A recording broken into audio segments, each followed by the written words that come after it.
Thousands of you are sharing information about Subway Jared's plea deal on child porn and sex charges. Jared Fogle is accused of paying for sex with minors and possessing and distributing child pornography. Federal investigators say it took time to build their case against Fogle, and the case is deep. Check out the numbers, which, by the way, also include the investigation into Russell Taylor, who investigators say worked with Fogle on some of the crimes they're both accused of. More than 159,000 text messages, 27,000 emails, 47,000 images, and 3,300 videos. Search warrants were issued for 21 cell phones, 5 MP3 players, 6 hard drives, 5 cameras, 10 flash drives, and 22 DVDs. The scope is growing by the day. Of course, this plea deal was the #1 topic on last night's Nancy Grace. He was bringing these children, minors, to the Plaza Hotel for illegal sex with minors. I mean, that's where downstairs you have tea with Eloise. I take my twins to tea with Eloise downstairs, and Jared is upstairs having sex with a little girl.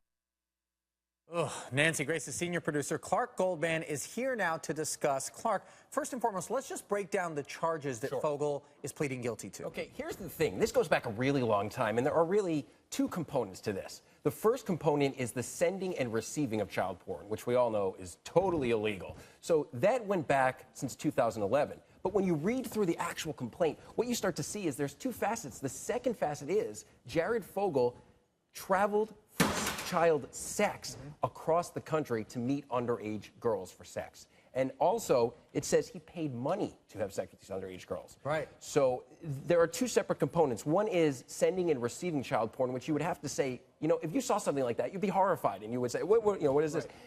The feds are saying that he let that go for so long that he could have stopped a few of these girls from being abused through the years. Right.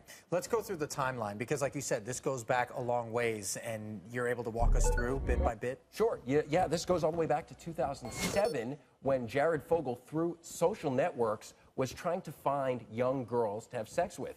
And the reason we're not saying alleged here is because he went to court yesterday and pled guilty to these 2 charges. Now, he could be facing a long time in jail. From 2007 to 2015, the feds say he traveled all over, especially New York City, to the fanciest hotels. You heard Nancy just say, the Plaza, the Ritz. And he told these girls, once he had their confidence, the younger, the better. He was looking for younger and younger girls. And he was trying to use some of these girls to meet other girls as well, right? So to recruit for him. That's right. So he would, I guess, hop from a girl who's 17, trying to find one who's 16, 15, 14. Some of this child porn he saw as young as age 6, according to federal authorities. Just awful.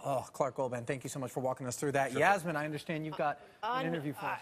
The details of this case, I think we can all agree, completely mind-boggling. But the most important part, and I think both of you believe this as well, is the victims. There are 14 identified victims. Of those, 12 lived in Indiana, 2 lived outside the state. As of 2014, 4 victims are adults. More than half still minors. Becky D. Stefano tweeted this: children trafficked are not prostitutes. Calling them that implies consent.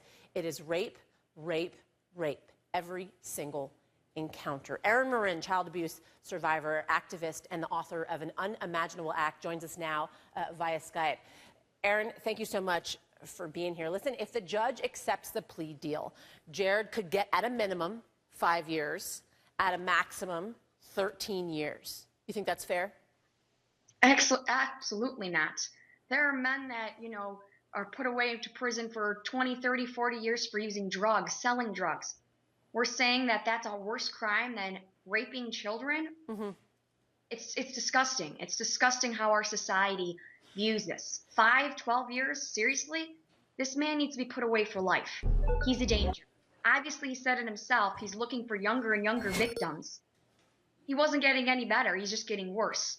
And releasing him back into society, sadly, 5, 10 years, I guarantee we'll be right back here having the same discussion. Well, Erin, let's talk about the plea deal, right? Because he made this plea deal, and that means there would be no trial. A trial is difficult on the victims, right? So in a way, is there a positive in this, in that the victims won't necessarily have to go through that trial process? Yes, I do agree with that and the fact that defense attorneys can be very hard on people. They can use the, excuse, oh, you willingly met up with him, things like that. I know myself that was brought up to me in my own case saying, oh, why didn't you tell when it first happened? So blaming the victims. So there's a win-lose here, You look at it as, yes, this might help the girls and the fact that they're not going to be re-victimized, having to take the stand. In the same breath, you look at it and say, well, maybe if they do take the stand and this plea deal isn't, accepted, he could be put away for 40, 50, 60 years. It's unbelievable to me that people would say to you, why didn't you tell when this sort of thing happened? Because I read your story, you were 7 years old when you were first raped. I mean, at 7, do you even know what's happening? Unbelievable that you have the courage, Erin, to stand up and speak out about something like that. I applaud you. It's so incredible. I know you're doing a lot of work to help victims of sex abuse, sex violence. What are you doing? Well, I have gotten a law passed now in 26 states that is called Erin's Law, and it requires sexual abuse prevention curriculum taught in public schools around the country, trying to empower kids. If you've been sexually abused, you don't keep it a secret. The difference between safe touch, unsafe touch, safe secrets, unsafe secrets. Because as a society right now, the only thing we're talking about with kids in schools is the 8 ways to say no to drugs, stranger danger, tornado drills, bus drills, fire drills. 93% of the time, kids are being sexually abused by someone they know and trust, not stranger danger. And parents fail to have this discussion with kids, which is why we need to bring it into the classrooms. Yeah, well, with 1 in 4 girls and 1 in 6 boys being molested by the age of 18, these kids are sitting in our classrooms. So we have to put these sex offenders out of business and give these kids a voice. Erin, your statistics are giving me the chills, I have to say.